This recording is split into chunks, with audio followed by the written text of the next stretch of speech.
کوئی ہر وقت آپ کے سامنے یہی کہتا رہے اور شیخ بڑے برے ہوتے ہیں اور چودھری بڑے لانتی ہوتے ہیں اور رائی بڑے بغیرت ہوتے ہیں، آپ کہیں گے یہ کیسا بد عقل آدمی ہے، بد زبان آدمی ہے؟ اچھے برے تو ہر قوم میں ہوتے ہیں، یہ کنبے اور قبیلے تو شناخت اور پہچان کیوں بٹ صاحب؟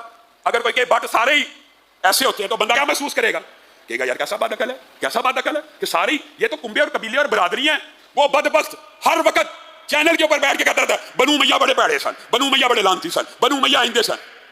وہ بدبخت بنو امیہ کا خلیفہ راشد عثمان تو بھول گیا، وہ بدبخت ام حبیبہ کو بھول گیا، رسول اللہ کی بیوی ہیں، ایک رسول اللہ کا دماد ہے، لیکن تو سب کو رگیدتا چلا جا رہا ہے۔ ملک میں آئین موجود ہو، قانون موجود ہو، پھر بھی مرزا جہلمی دن رات صحابہ کے خلاف بکواس کرے اور قانون اور آئین حرکت میں نہ آئے تو پاکستان کے مسلمان اس بات کو گوارا نہیں کریں گے۔ آج قانون بن گیا ہے، انشاءاللہ اس قانون کا جو پہلا شکار ہوگا مرزا جہلمی، یہ بات سن لے، یا تو آج کے بعد اس ملک میں گرفتار ہوگا یا ملک سے فرار ہوگا، تیرے خلاف مقدمات کو درج کیا جائے گا۔ اور انتظامیہ کو میں یہ بات کہنا چاہتا ہوں کہ آپ کو کبھی بھی کسی گستاخ کی سہولت کاری نہیں کرنی چاہیے، اداروں کو اس کو پٹا ڈالنا چاہیے، اس کے خلاف مقدمے درج کر کے ہمارے سے انتظامیہ نے وعدہ کر لیا، ایس پی نے وعدہ کر لیا پرچہ درج ہو جائے گا، لیکن اب صرف پرچہ درج نہیں ہونا چاہیے، مزید مقدمات درج نہیں ہونے چاہیے، بلکہ ان مقدمات میں اس کو گرفتار جب بھی بات کرے شیخ بڑے ہی بغیرت ہیں، شیخ بڑے ہی ذلیل ہیں، آپ اس بندے کی ہلاکی حالت کے بارے میں کیا سوچیں گے؟ ایک بندہ جب بھی بات کرے یہی بات کرے وہ جج بڑے ہی بغیرت ہیں، جج بڑے ہی ذلیل ہیں، آپ اس کے بارے میں کیا سوچیں گے؟ حضرات گرامی قدر، کسی بھی برادری کو گالی دینا یہ انتہائی چھوٹی حیثیت اور کمی ترین انسان کا کام ہوتا ہے۔ ایک شخص جو ہے وہ ایک عرصہ دراز سے بنو امیہ کو گالیاں دے رہا ہے، اس بات کو سوچے بغیر کہ بنو امیہ میں کتنے بڑے ہیرے پیدا ہوئے۔ حضرات گرامی قدر، جناب عبد المطلب نے اپنی بیٹی کو بنو امیہ کے عقد میں دیا، جن کی بیٹی کے گھر سیدنا عثمان کی ولادت ہوئی۔ حضرات گرامی قدر، سیدنا ابو سفیان جو تھے ان کی دختر مبارک حضرت رسول اللہ کے گھر میں موجود تھی جو بنو امیہ سے تھی۔ حضرات گرامی قدر، میمونہ بنت الحارث کی بہن قرینۃ الصغریٰ جو تھی وہ سیدنا امیر معاویہ کے نکاح میں تھی جو کہ بنو امیہ سے تھے۔ حضرات گرامی قدر، حضرت رسول اللہ نے اپنی لخت جگر سیدہ ام کلثوم کو اور سیدہ رقیہ کو سیدنا ذوالنورین سے بیاہ دیا جو بنو امیہ سے تھے۔ حضرات گرامی قدر، سیدنا علی المرتضیٰ کی اپنی بیٹی رملہ کا نکاح بنو امیہ کے اندر ہوا۔ تو کیا بکواس کرتا رہتا ہے؟ وہ گھرانہ جس میں عبد المطلب نے اپنی بیٹی کو دیا، وہ گھرانہ جس میں رسول اللہ نے اپنی دو بیٹیوں کو دیا، وہ گھرانہ جس میں رسول اللہ اپنی اہلیہ کو لے کے آئے، وہ گھرانہ جس میں سیدنا علی المرتضیٰ کی اپنی بیٹی جناب رملہ کا نکاح ہوا، تو اس خاندان کے بارے میں بکواس کرتا ہے؟ بنو امیہ کی ایسی کی تیسی، بنو امیہ بڑے لانتی تھے، بنو امیہ بڑے ملعون تھے۔ اور ہوش کر، قبائل تو تعارف کے لیے ہیں، تو نے ایک خاندان کو سبیت اور نفرت کا نشانہ بنایا ہوا ہے، اللہ کو کیا جواب دے گا؟ تو یوم محشر کو بھولا ہوا ہے۔ قبائل تو تعارف کا ذریعہ ہیں، تو نے تعارف کے ذریعے کو تان کا ذریعہ بنا لیا، اور یہ تو جاہلیت کی نشانی ہے۔ اللہ تجھے عقل دے، ہوش کے ناخن دے، ہدایت دے، اور تجھے پرانا مرزا جیل بنا دے۔ مسلم کے مقدمے میں امام مسلم نے صرف احادیث کے اوپر اکتفا نہیں کیا، صحابہ کرام کے اقوال نقل کیے، تابعین کی آپس میں ڈسکشن نقل کی، جھوٹے راویوں کی جو کارستانی ہیں وہ بیان کی، جو راوی مدلسین تھے ان کو ایڈریس کیا، جو ضعیف راوی تھے ان کو ایڈریس کیا، جو اختلاط کا شکار ہو گئے تھے، بڑھاپے میں حافظہ کمزور ہو گیا یا وہ احادیث کو مکس کر جایا کرتے تھے، یہ تمام ٹاپکس انہوں نے تفصیل کے ساتھ ڈسکس کیا۔ اور آپ دیکھیں کہ امام مسلم کی پرائورٹی دیکھیں کہ انہوں نے مسلم کا جو مقدمہ ہے نا اس کا آغاز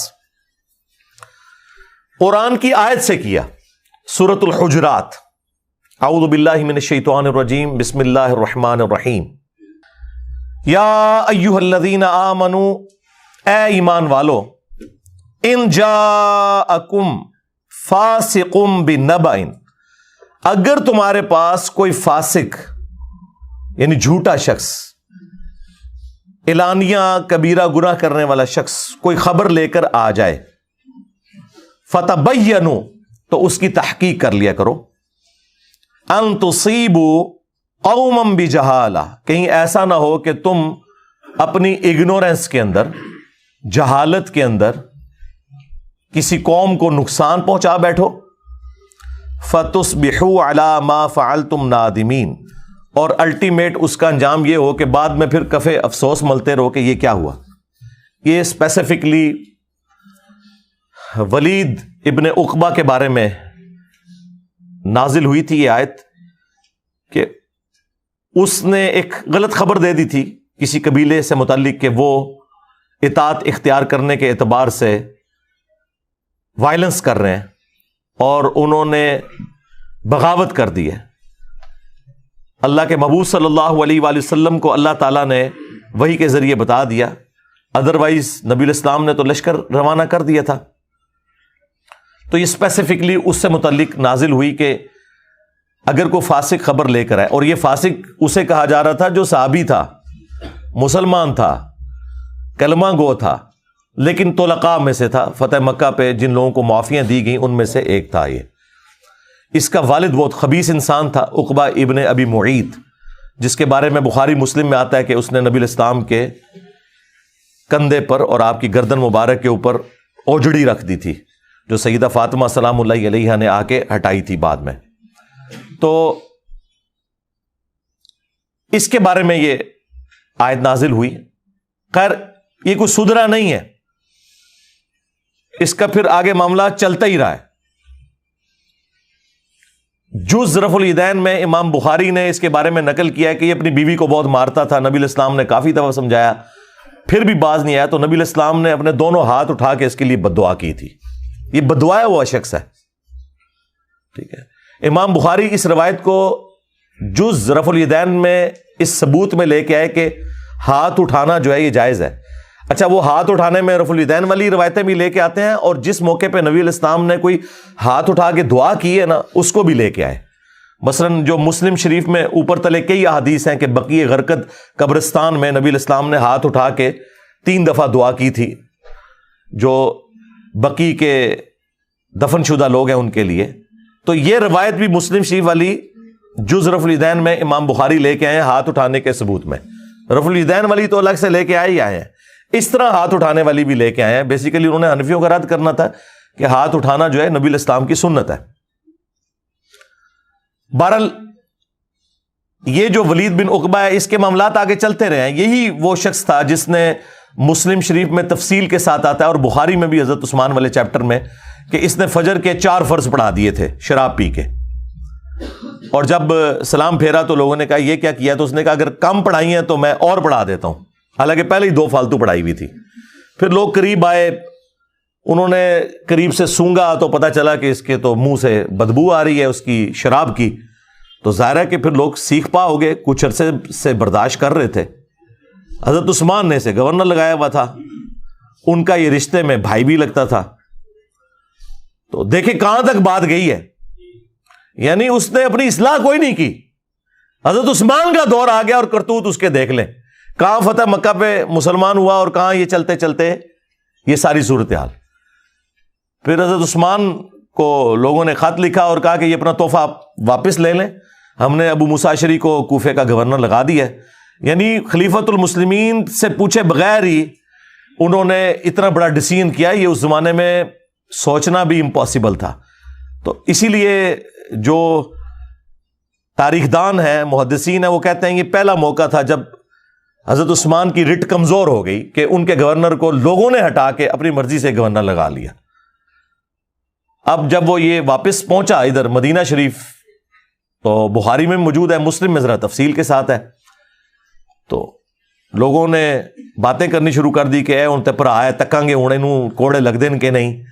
لیکن وہ تو حضرت عثمان تھے نا، وہ کیسے دین کے معاملے میں کوئی کمپرومائز کر سکتے تھے؟ تو حضرت عثمان نے کہا میں کوئی لحاظ نہیں کروں گا۔ سیدنا علی چونکہ چیف جسٹس تھے اس وقت، تو حضرت علی کو کہا کہ ٹھیک ہے، اس کے اوپر جو مقدمہ بنتا ہے وہ کریں اور سزا دیں، اسے کوڑے لگائیں۔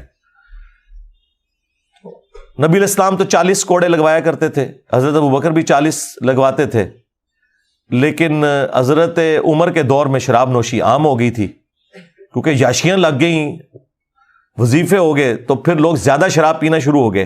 اے بریلوی دیوبندی اہل حدیث شیعہ دی گل نہیں ہو رہی سرکار، اس زمانے دے بہترین مسلمانوں دی گل ہو رہی ہے۔ تو حضرت عمر نے وہ 80 کوڑے کر دیے کہ 40 نہیں، اب میں 80 لگواؤں گا۔ اور یہ حضرت علی نے ہی مشورہ دیا تھا کہ چونکہ قرآن میں آیا نا کہ جو کسی عورت کے اوپر جھوٹا الزام لگاتا ہے نا تو اسے 80 کوڑے لگائے جائیں گے۔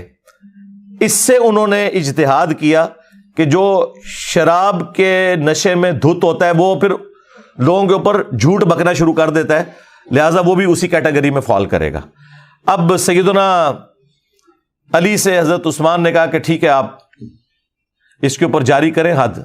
تو سیدنا علی نے اپنے بیٹے حسن سے کہا کہ حسن اٹھ اور اسے کوڑے لگا۔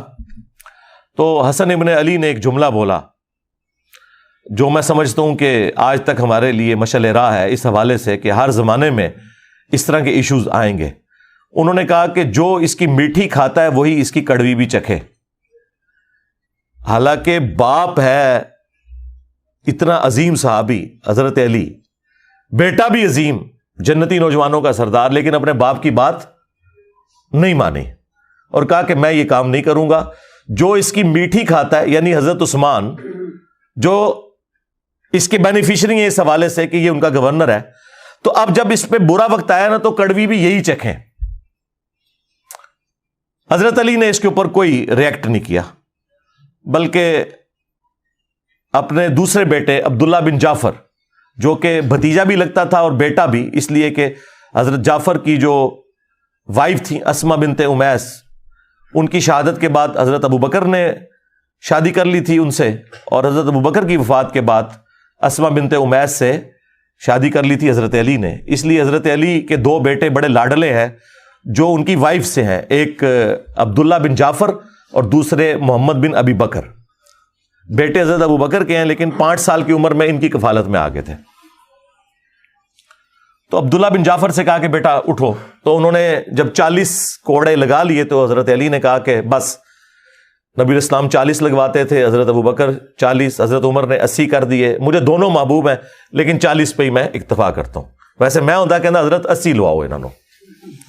حضرت علی نے وہاں بھی نرمی کا مظاہرہ کیا، اور وہ حضرت حسن اس لیے کہہ رہے تھے کہ یہ بنو امیہ سے ہے، ہم بنو ہاشم سے ہیں، جب کوڑے ہمارے ہاتھوں سے لگیں گے تو ایک نیگیٹو سائیکالوجی ڈیولپ ہو جائے گی ان کے اندر، تو اس لیے انہوں نے انکار کیا. بہرحال یہ مجھے ضمناً یاد آ گیا، یہ الگ سے ایک ٹاپک ہے چونکہ اس کے ساتھ جڑا ہوا تھا. اب بعض لوگوں کو اتنی عقیدت ہے ولید بن عقبہ سے کہ وہ حضرت علی، حضرت حسن، حسین، فاطمہ کا تو دفاع نہیں کرتے لیکن اس کا بڑا دفاع کرتے ہیں. تو اس لیے اس سے متعلق جتنی احادیث میں جو اس کی فضائل آئے تھے وہ میں نے کہا میں ساتھ ساتھ آپ کو بیان کر دوں تاکہ اس کا دفاع کرتے ہیں نا. وہ ایون وہ کہتے ہیں کہ یہ جو آیت کے اندر ہے نا فاسق خبر لے کے آئے تو یہ کوئی اور بندہ تھا، حالانکہ سارے مفسرین اسی کو مینشن کر کے آئے ہیں. تو میں نے کہا اگر نہیں ماننا تو میں تمہیں مسلم شریف سے اس کے فضائل بیان کر دیتا ہوں، میں امام بخاری کی جز رفع الیدین سے بیان کر دیتا ہوں صحیح سند کے ساتھ. وہاں تو تمہیں حنفیوں سے لڑنے کے لیے وہ روایت پیش کرنا پڑتی ہے نا کہ حضور نے ہاتھ اٹھا کے بدعا کی تمہارے اس بزرگ کے لیے جس کا تم دفاع کرتے ہو. تو ظاہر ہے کہ وہ ایک خاندان امیہ کی محبت تو انہیں پلا دی گئی ہے نا، جس طرح بنی اسرائیل کو بچڑے کی محبت پلا دی گئی تھی. ہاں جو اچھے لوگ ہیں، اب جنگ صفین میں کئی ایسے لوگ ہیں جو بنو امیہ سے ہیں اور حضرت علی کے ساتھی تھے، ظاہر ہے ہم انہیں تو برا نہیں سمجھتے. یا نعوذ باللہ من ذالک حضرت عثمان غنی رضی اللہ تعالیٰ عنہ ہو یا عمر بن عبدالعزیز رضی اللہ تعالیٰ عنہ، انہیں تو برا نہیں سمجھتے، نعوذ باللہ. کیوں؟ اپنا ایمان برباد کریں گے. اگرچہ نبی الاسلام نے کیٹاگوریکلی کہا ہے، مجھے لوگ کہتے ہیں نا جی آپ بنو امیہ ذکر کرتے ہیں تو آپ پورے خاندان کو لپیٹے میں لے رہے ہیں، تو نبی الاسلام نے بھی اسی طرح گفتگو کی ہے. المستدرک للحاکم میں موجود ہے، مسند ابی یعلا میں موجود ہے. حضرت ابو ہریرہ کہتے ہیں حضور نے اپنی وفات سے چند دن پہلے خواب دیکھا کہ بنو مروان کے بندر میرے ممبر کے اوپر اچھل کود رہے ہیں. تو حضرت ابو ہریرہ کہتے ہیں پھر حضور اپنی وفات تک مسکرائے نہیں ہے کھل کے، اس غم کے سبب کہ میری وفات کے بعد بنو مروان کے بندر میرے ممبر کے اوپر آ جائیں گے. اب مجھے بتائیں بنو مروان سارے کا سارے ہی بندر تھا، لیکن حضور نے تو کیٹاگوریکلی کہا، حالانکہ مروان کی اولاد میں بڑے بڑے نیک لوگ ہیں. خود عمر بن عبدالعزیز، مروان کے 2 ڈومیننٹ بیٹے تھے، عبد الملک اور عبد العزیز. عبد الملک کے 4 بیٹے خلیفہ بنے ہیں، ولید بن عبد الملک، سلیمان بن عبد الملک، اور بیچ میں عمر بن عبدالعزیز آ گئے، اور پھر اس کے بعد یزید بن عبد الملک اور ہشام بن عبد الملک. اور اس کی بیٹی جو تھی فاطمہ بنت عبد الملک، وہ بیوی تھی عمر بن عبدالعزیز کی، اور وہ اس وقت مدینے کے گورنر تھے. اور عمر بن عبدالعزیز کا نام کیا ہے؟ عمر بن عبدالعزیز بن مروان بن حکم. تو بنو مروان میں سے ہیں خود. تو حضور نے کیوں نہیں اس طرح کہہ دیا کہ جی ایکسکلوڈنگ فلاں فلاں، میں تو پھر بھی کہہ دیتا ہوں احتیاطاً، تو وہ امپلائڈ ہوتا ہے اس کے اندر. اگر ہم بنو ہاشم کی تعریف کر رہے ہیں تو اس میں امپلائڈ ہے کہ ابو لہب اس میں شامل نہیں ہے. اب کوئی بیوقوف ہے نا کوئی کہ جی تسی بنو ہاشم دی تعریف کیتی ہے تے وچوں ابو لہب نو کیوں نہیں کڈیا؟ بے حضور نے بھی نہیں نکالا ہوا تھا. وہ انڈرسٹوڈ ہوتا ہے. جب نبی علیہ السلام کہہ رہے تھے سب سے بہترین خاندان میں مجھے اللہ نے مبعوث کیا، بخاری مسلم میں جو آتا ہے، تو بنو ہاشم کی جب تعریف کی تو ظاہر ہے جو اس میں کافر ہے وہ تو ایکسکلوڈ کر دے جائیں گے آٹومیٹیکلی، وہ بتانا ضروری نہیں ہوتا. خیر اس طرف واپس آئیں.